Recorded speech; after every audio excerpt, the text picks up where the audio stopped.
What's up, everybody? Welcome back to the Paranormal Rush Hour. I'm your host, Ryan Rush, and tonight I've got some more paranormal for you guys.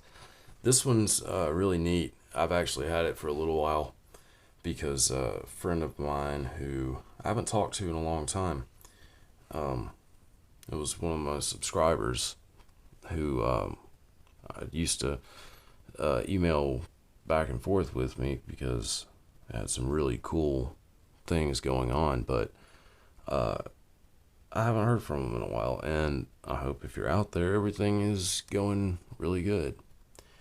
And holler at me sometime. But anyway, that's how it goes in this stuff. You meet people and they're awesome, and then they're just gone. Nah, I mean, it is kind of like that sometimes, but no, some of them some people have been with me from the get go with my Frosted Forest Sasquatch channel, like from day one, pretty much. So I've still got subscribers and people that I talk to who have watched me that long, and I know some of you guys have too. And you have no idea how much I appreciate that, because doing something like that, it really gets you wigged out sometimes. Like, I mean, those of you who do that stuff know, you understand. I mean, even if you're just doing anything like ghost investigation, whatever, all of it, you'll understand what I'm saying. But just knowing that there are people out there who support what you do and appreciate what you do, that makes a massive difference, and it really gives you the motivation that you need sometimes to get back out there and keep going, because stuff gets so weird that sometimes you really think, well, I would like to kind of stop this and go back to my normal life, the life I had before where I didn't know what's going on like this. But that's really not possible, because once you know, and it's in your head and it's always going to be there. You can't forget it unless somebody erases your memory somehow. But apart from that, yeah, you're not going to forget any of that. Anyway, I just want all you guys to know that watch me, I really appreciate it. You really don't know. It helps a lot, especially with motivation. But this is a really cool thing, and it's not as out there as the last one. Trust me on that. Although the last one was good, and you guys made some really good comments, and I actually, some of you had told me about other experiences that you've heard people tell about that sounded just like that. I mean, along those lines, like with a gate in a cave, and someone told me that it was a reptilian, like hominid creature that chased. I think it was a kid, actually, like a younger kid, chased him out of the cave, and his mom saw it too. It's crazy, real crazy. But anyhow, all right, let's get on with it. Hey Ryan, I want to tell you something. When it comes to missing time, they are good at it. There is no gap or jump. You don't realize it at all unless you happen to know the time or something else happens to tip you off. But they also do it at other times too, when you have never seen them or any UFO. At least you have no memory of seeing them. I'll give you an example of what happened to me, but had been experiencing the missing time for a few years. And it doesn't always happen when you see a UFO. You may be driving down the highway and suddenly realize the road looks different, and you missed your turn or the light. Then you realize you've gone miles past where you intended to go, but there was absolutely no blip or jump. Nothing.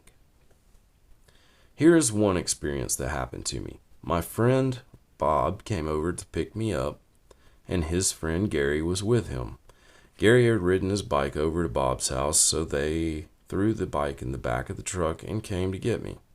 We drove over to Gary's neighborhood, where the entrance is a little grove of trees surrounding a small man-made pond, and completely isolated from the road. Let's see. Bob drove into the grove and parked next to the pond. We all got out. It was just before sunset in late July. I walked over to the water to check it out and said, "This is a good place for the brothers to come because they like water." I called the ETs the brothers, and I only said it as a joke. Plus, I'm sure the guys didn't even hear what I said, being about 60 feet away and standing by the truck talking. I walked over to where they were and felt the hood on Bob's little copper Nissan truck. It was warm and dry, so I sat on it, next to the passenger door. We all shot the breeze for about 15 or 20 minutes until Gary decided to get on home because it was about to get dark. He got his bike out of the truck bed, and I watched him ride off. It was just getting gray outside, but I could still see him perfectly. Bob and I jumped in the truck and headed for the store, a 7-Eleven type store, about 4 miles away. I went into the store to get us 2 wine coolers. Bob gave me the money, and there were about 8 or 9 people in line. I stood there in line and began to get cold. I'm little, and I get cold easy. I was wearing thick, cotton, dark olive green Bermuda shorts. I reached around and pressed my hand on the back of my shorts leg, and when I looked at my hand, it was so wet. It was actually glistening with water. I looked behind me, and the entire seat of my shorts was soaking wet. I mean, dripping wet. If I'd known my butt was wet, I would not have even gone into the store, and I was glad I was at the back of the line. I stood there trying to figure out how I got dripping wet. It looked like It looked like I'd been sat down in about 4 inches of water. I wasn't splashed, just a perfect line of water all around the back of my shorts. And I'd ridden along in the truck and didn't even realize I was soaked. What adult does not know when they are soaking wet? I paid for the drinks and walked out, and over to Bob's side of the truck and told him to look at me and showed him my wet butt. He said, "How'd you do that?" And I said I had no idea, and went over and felt the seat in the truck, but it was dry. We drove around and drank our wine coolers, and he took me home about 9:30 or so. I went in and showed my mother my shorts, and neither of us could figure out how I got so soaked. I changed my clothes, and I began to put everything together, as much as possible. When Gary drove off on his bike, it was even still light outside, and I could see him very clearly. But then I remembered that when Bob and I pulled out of the grove seconds later, in my mind, it was totally dark, and I watched all the houses with their lights on in their windows as we drove to the store. Also, the store had its outside lights on because it was pitch dark outside. There is no way it can become totally pitch black night in about 20 seconds. The time it took us to pull out from the grove area. But when they cause you to have missing time, you do not even realize it at the time, unless something very weird has happened, like having your clothes soaked. By having been sat down in about 4 inches of water, I believe the brothers heard what I said by the pond and decided to come pay me a visit. One abductee said while she was on one of their craft, she was taken into a huge round room. In the floor was a big round window, and they could see everything going on the ground. They could even zoom in up close to a person and even hear their conversations. I believe that when Gary left on his bike, and we jumped into Bob's truck. That is the moment the brothers got us, because it was the next moment in my memory. We were pulling back out onto the highway, which took all of about 20 seconds.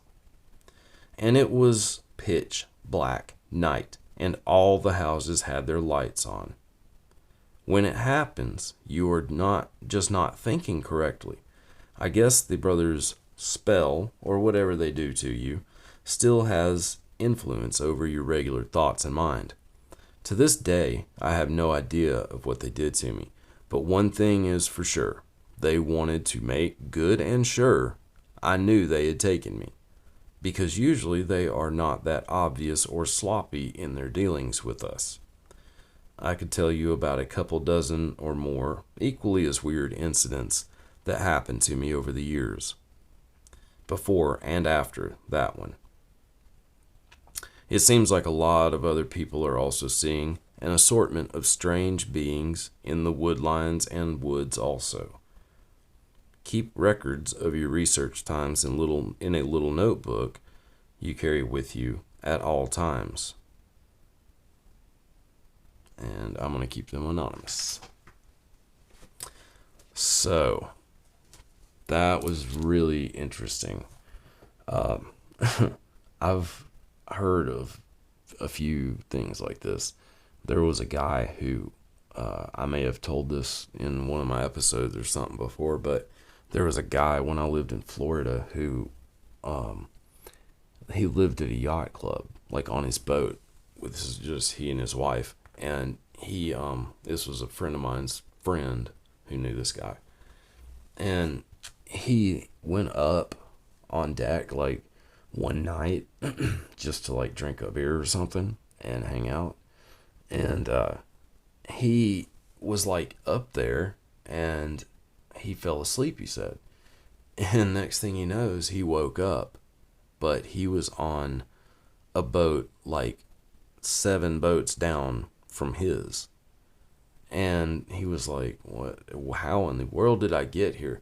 Well, he goes over to his boat and his wife sees him and just starts tripping. And he was like, whoa, what's going on? She thought he was out like running around on her and he just came home or something. And he had been gone for like 3 days. Nobody knew where he was. She was like, where have you been? And he had no clue. He thought he woke up the next morning, and instead it had been 3 days later. Like he thought he just fell asleep on the boat. So, I mean, that's crazy. And that happened in Gulf Breeze, Florida, which is, you know, any of you guys that know anything about UFOs and UFO history know a lot about Gulf Breeze, Florida. Florida's a weird place when it comes to UFOs. I mean, space stuff in general, but when it comes to UFOs, man, it's a weird place. I had a lot of family in Cocoa Beach, and used to go stay down there, and like I've seen weird stuff in the sky over there around Cape Canaveral and Satellite Beach and all that stuff down there. I've seen weird stuff. I've been out in the ocean surfing and seen stuff up in the air that I had no clue what it was. Didn't look like any kind of aircraft we have.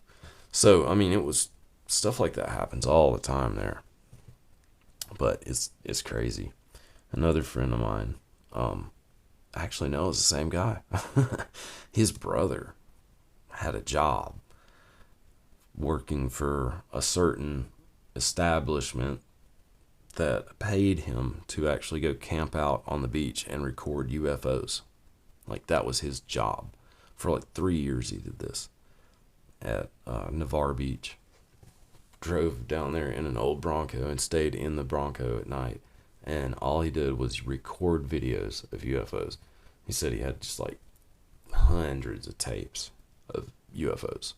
They happen all the time over there. So, I mean, it's not uncommon. You want to see a UFO, just go down to the panhandle of Florida. You're bound to see one if you stay out there long enough looking. Anyway, I'm going to take off, guys. I really hope you enjoyed this, and leave me a comment. Let me know what you think. And trying to think here. I've got a new video I just put up on my Frosted Forest Sasquatch channel if you guys want to check that out. And I'm going to be doing an interview tomorrow night. Today's Friday, so Saturday night, the 25th, maybe 6th. I don't know. I lose track of days easily because of my funky schedule, working and stuff. But anyway, yeah, so I'm doing it tomorrow night though. Me and it's gonna be my friend Miranda Young, she has a channel on YouTube, and I think it's a show like on TV, called Ghost Biker Explorations, and she goes around to all kinds of places on her Harley and investigates them and stuff, and she does some really cool stuff. I actually met her at a convention we both spoke at, and she was a really cool person, and I can't wait to get her on here because she'll be perfect for kicking off October. She's had a lot of experiences, but go check out her channel, Ghost Biker Explorations. She's on YouTube. Go check her out and subscribe.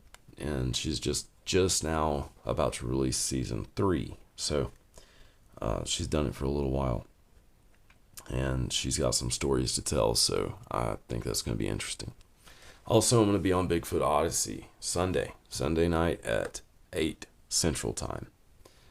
Me and Mike Patterson from Sasquatch, Ontario are going to be on there together, and I anticipate that to be a good time too. We'll be on there with Carrie and not sure who else, but it'll either be Brad or Danielle, one of them, I'm sure. So anyway, I really appreciate you all watching, and please leave me a comment and let me know what you think, and send me your paranormal. Send it to paranormalrushhour@gmail.com, or you can send it to prhparanormail@gmail.com. Those 2 addresses will get it to me.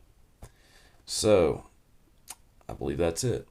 Thanks everybody. Stay safe, and I'll see you guys soon.